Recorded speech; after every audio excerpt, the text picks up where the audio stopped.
Okay, come on, little guy. Yep.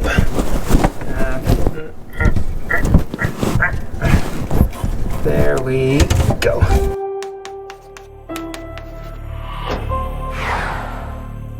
Hi guys, and welcome to today's task. For today's task, we are working back underneath our sink. We are going to be finishing the plumbing from this sink drain into our actual sewer system. Typically, if you're just updating the plumbing fixtures like this drain and say the faucet up above, maybe countertops or something like that, but you're not doing anything with the main plumbing on the house, you are going to end up having a coupling nut that will look like this and a ferrule ring that will go around the plumbing that you put into it. And they just sit in to the wall with your coupling nut on top, and it compresses around typically your P-trap or this tube on your P-trap.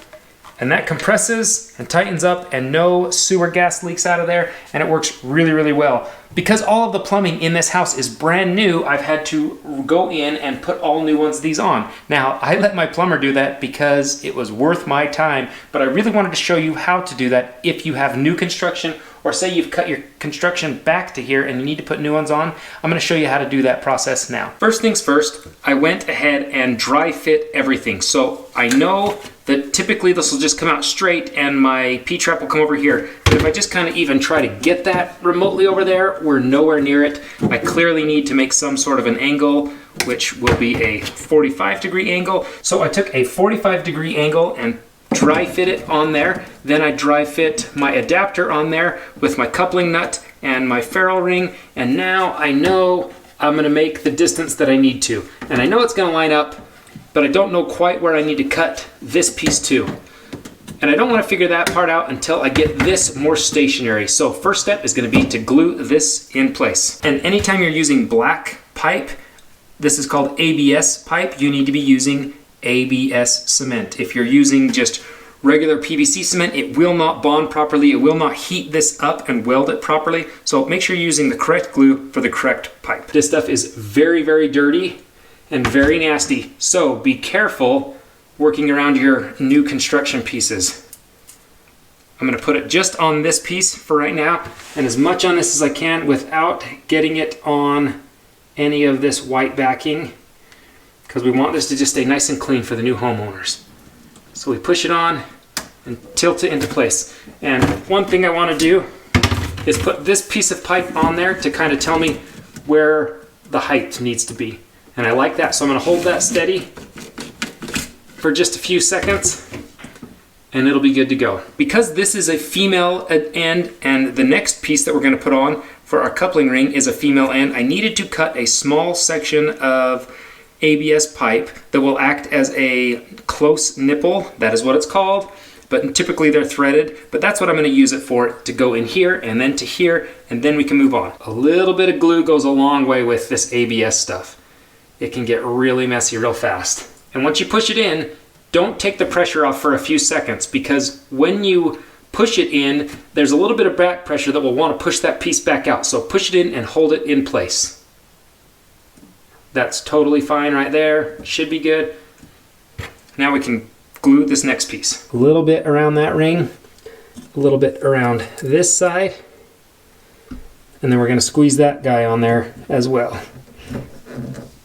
And I do recommend trying to turn it just a little bit. It just helps that seat. The whole purpose of PVC and ABS glue is, yes, it does glue them, but it actually creates a chemical reaction that melts both of these pieces together, which is why the bond, if it's done well, is almost unbreakable. Now, this pipe is not going to hold any pressure, but it does need to drain without any leakage, because that is sewer water we're talking about, and we don't want any problems with that. Now we have gotten things set up where I can start using these smaller and thinner wall pipe. This is a kit you can really buy at any hardware store, and they'll sell them. They're just like a sink drain kit or a P-trap kit. You do not need an S-trap unless your plumbing goes straight down. Then you need an S-trap. But because ours goes vertical, we need a P-trap. At least that's what I know. Don't quote me on any of this. Okay, so first of all, you want to kind of loose fit everything in place. You may not be able to tell on the camera, but there is a bell housing right here that will allow the pipe to come in almost 2.5 inches. It's pretty deep, but if we clearly go to that spot, we are going to be way above our pipe exit. Some people might be thinking, well, Joel, why don't you just make it angle all the way down? You really have to be careful with plumbing and the speed and exit velocity pretty much of water. If it creates any kind of a siphoning effect in our plumbing, it will pull the water out of there and then the sewer gas will continue to leak out of there. The whole reason for a P-trap is for water to sit in here and be a gasket, not allowing our sewer gas to get out of this house. And I will say this, when Bonnie and I went to China a few years ago, you could definitely tell which sewers or which toilets did not have P-traps in them because sewer gas was coming right back out of them.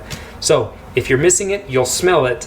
And if your slopes are too steep, that'll pull the water out. So remember, keep things almost darn near flat, but just a barely little bit of slope will go a long way when it comes to fluids. So we start by putting our coupler nut on, and then we'll put our ferrule ring on there. These ones are rubber. They're really, really nice. They are a little more money, but I like them. Then we can just kind of loosely get this guy set, and we're not tightening it down until it's just ridiculous. This I think is going to work. I think we can go up just a little bit more, but I'm trying to figure out how short I'm going to need to cut this. And clearly I need to come back into here somewhere to cut this. So we'll start there. I do recommend starting a little bit long. You can always cut back, but if you cut it too short to begin with, you got to go get a whole new one of these. Typically they don't sell these pieces individually. You got to buy a whole kit. It's a waste, it's time. I hate it. Cut it a little bit longer, work your way back. And when it comes to cutting any of this pipe, you definitely want to use sharp cutters. If they're dull, they will crack the pipe. Some people think you always just crimp it and wait till it pops, it'll go. No, start turning it and letting the blade do the work for you. Then go all the way through, and then you're good to go. Now with our shorter piece, we can shove that kind of in. The nut that I want to tighten up first is this one, because if this one does not have a rubber gasket anywhere, it's just a bell housing in there. So we really want to make sure that that's seated properly, and that feels pretty good right there. Then I know if I need to, I can push this one back in there just a little bit more, up a little bit more. Then we can put these ferrule rings in and tighten these ones down. And then this one will just work down as well. Tighten up.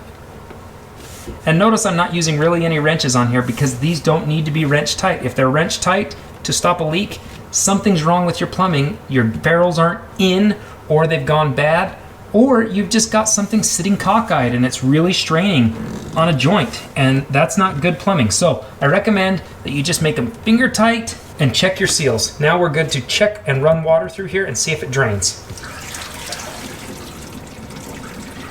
Yeah, buddy, that is fantastic. We have got all of this settled, tightened up. Everything feels really, really good, really tight, dry. I'm not feeling any water leakage anywhere. You guys, that is how simple it is to connect your sink to your sewer drain. And hopefully you only need to go between here to here. If so, it's a really easy fix. I hope you think that it's something you can accomplish on your own. If you guys liked today's video, give it a thumbs up. If you're new to the channel, subscribe. A little side note, an amateur tip, if you will. An amateur tip before we're done, come back and check on this an hour at least after we have ran water through it. Run some more water through it. Verify that this is not leaking, because water is the dirtiest little devil and it will seep and get through anything.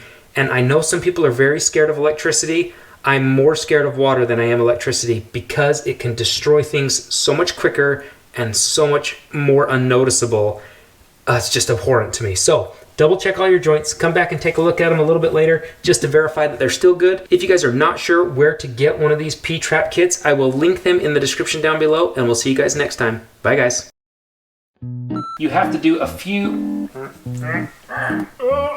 on the ferrule ring that we know of. Oh, I don't even know what you guys are seeing. But if it's done poorly,